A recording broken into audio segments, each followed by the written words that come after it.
Hello guys! Welcome back po sa aking YouTube channel. Today, dahil is New Year, so gawa po tayo ng fruit salad. Pero kakaibang fruit salad po ang gagawin ko guys. Kasi lalagyan ko po kasi ng macaroni. I don't know kung macaroni salad ang tawag dito. Pero lalagyan ko siya ng macaroni na kalahating kilo po siya. Kasi para medyo marami-rami po kasi. Kasi kami po kasi matakaw kami sa macaroni salad. At syempre guys, hindi nawawala yung cheese natin kasi masarap po talaga ang fruit salad natin or macaroni salad po natin pag meron po kasi siyang cheese. Kaya ayan, pina-slice ko na po sa babe ko. Siya po ang nag-slice talaga.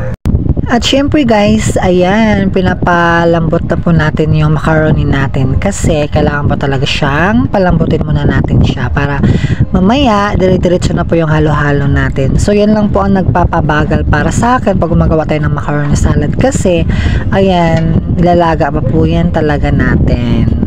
At syempre guys, ito yung exciting part para sa akin kasi favorite ko po talaga yung sabaw ng today's po natin kasi kailangan po kasi natin salain yan, hindi pwede na isasama natin yung sabaw ng today's kasi nga yan, kailangan tuyo po siya, kailangan walang sabaw yung mga fruits po natin bago natin ihalo dun sa macaroni salad natin.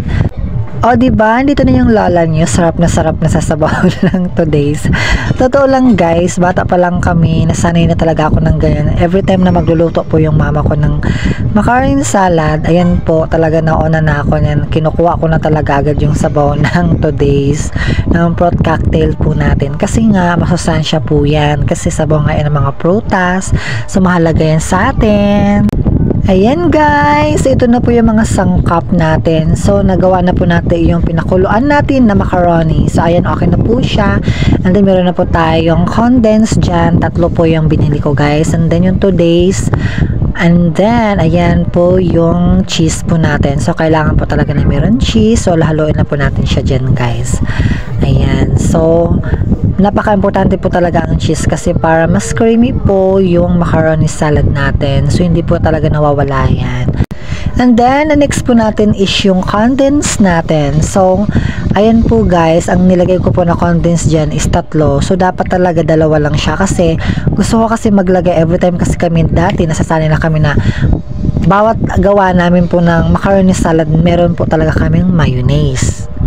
So, nangyari po kasi yung pumunta ako sa tindahan na binibilhan ko po. Ang sabi po kasi niya, dapat daw 3 yung ilalagay ko at never na daw ako maglagay ng mayonnaise.